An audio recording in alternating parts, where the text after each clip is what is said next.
Hey guys, I'm Tim. I'm Bob. Mike. Dan. And this is Board Game Rundown, and today we're going to talk about Confusing Lands from Envy Born Games.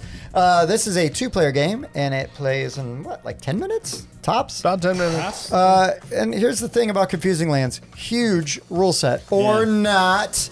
Really, most of the back page of this is just explaining the scoring conditions. Confusing Lands, you are going to take one of the cards out of this deck of cards. You're going to flip it over. That is going to be a community scoring goal. You're going to reference what that is, and you're going to figure out, how do I score points off of this? And how do you score points off of that? Well, you're going to take 2 cards. Everybody's going to get 2 cards, each player.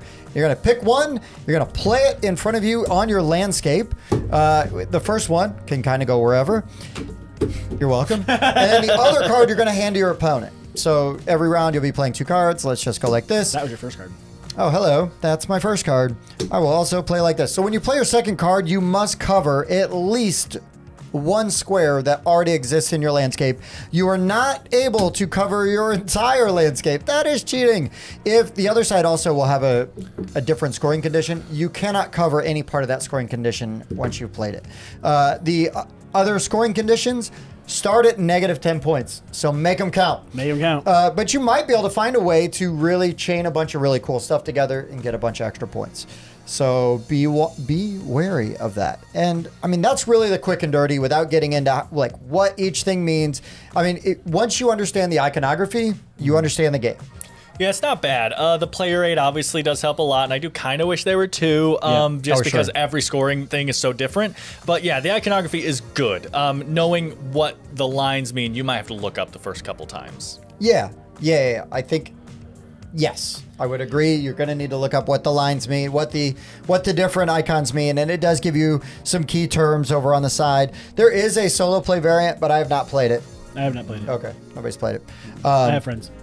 Wow. Dang. Wow. It's not true either. Dang. Not anymore. Not anymore. But anyways, why don't we go around and kind of share our thoughts with Confusing Lands, starting with Mike. Yeah, I like quick, elegant games, and I prefer ones that give you interesting decisions, and this one does, because you're only given 2 cards, but they're double-sided, so you gotta pick between the 2, and just the simple fact that scoring conditions, additional scoring conditions, cost you 10 points, there's that extra level of, I gotta commit to this scoring condition, that makes it very interesting than if I could just score every card I played. I think that is a very interesting hook. And I think other than a little bit of confusion about how some of the scoring tiles work, it is very easy to play and learn. And it feels pretty good when you're able to get multiple scoring conditions to actually benefit you. It's fun.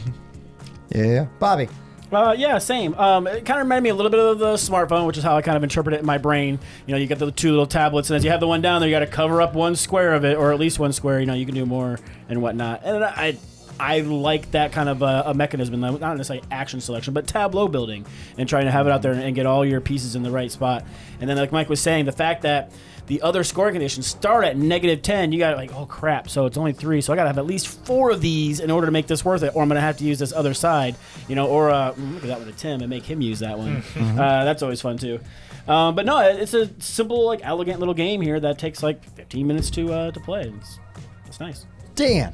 This was a nice, easy, fun game. I liked it. I liked the puzzle building aspect. I like tactile games. I like puzzle building games, and I really felt it in this game, trying to build the perfect route with what I was given, and then randomly given something from Mike and being like, oh, can I score off this? Which is another thing. I don't want to give Mike the card with the scoring condition that I can see he's pretty good at. So like, there's that decision going into it as well. Something that I really like that we haven't talked about even as a group yet is this is a nice, small, cheap game, and it comes with enough cards for only 2 players.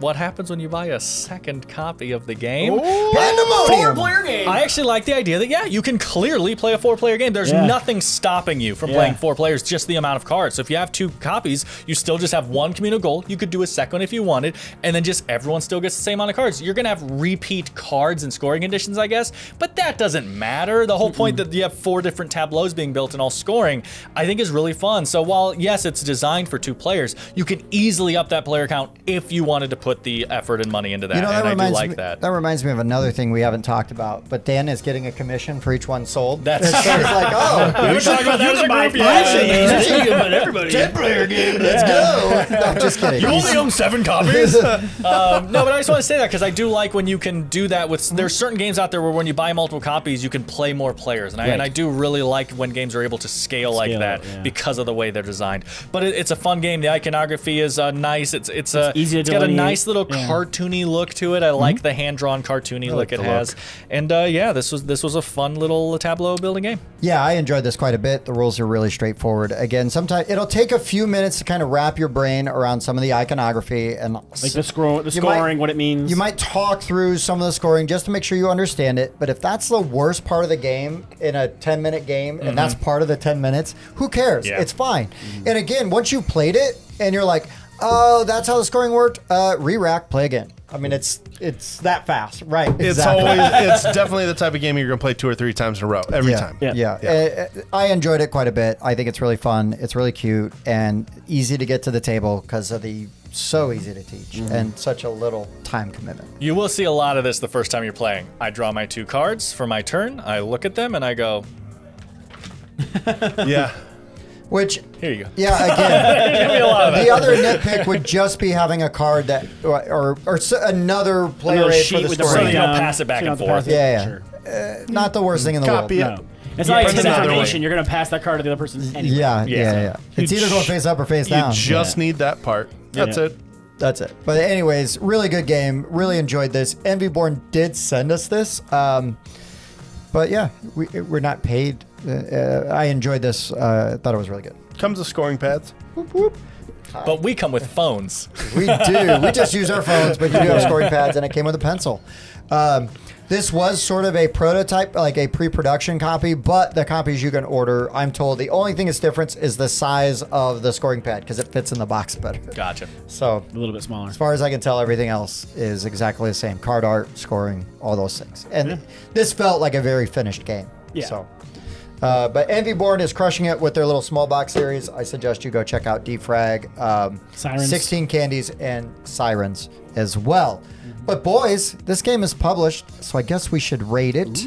Daniel, Hi. how do we rate games here at the Board Game Rundown? Here at the Board Game Rundown, we all rate games 1 through 10 with our own personal opinions and biases, and then we'll average them all together for one rating that we give at the end, and that's the rating that we'll post on Board Game Geek. And if you ask us on Discord or anything like that, that is the rating you will hear. You'd have to watch this video to get our individual opinions. Tim, that's it. Yeah, hi. Mike, what do you rate Confusing Lands? I'll give this a 7.5. This is fun. I would definitely try this out with non-gamers. Would appreciate this. Really good filler. Would this have made it to your Alaska trip? Check your bingo card. Yes. It's small enough. That's Yeah. what's nice. I like collecting small box games because then I have a bunch of stuff that's portable. I can take other places, and they're usually very approachable, and this is no exception. No doubt. Bobby. Yeah, I'm with Mike. It's a 7.5. It's one of those games that I want to have it. It'll go in my collection. I pull it off the shelf to play it. It's a 7.5 for me. Daniel. I give it a 7. It's a good game. It's fun. I liked it. Play again. 7.5 for me too. I mean, if anything, we're pretty consistent. Yeah. Yeah, we all played the same game here. Had a really good time with it. Oh, good. Didn't make that mistake again. Dan's over here playing Doom, and I played Confusing Lands. Now He's who's still playing. Yeah. If you take our scores, you average them. That's a 7.4. That's pretty solid. Yeah. Really good, really fun. I suggest any of this sounded interesting to you, you should check it out.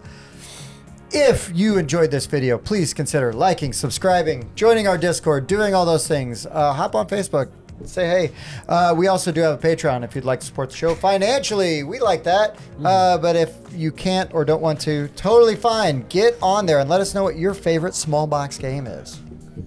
But nothing.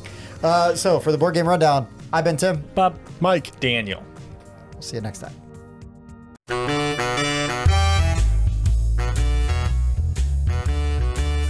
If you can say the title's only 3 words.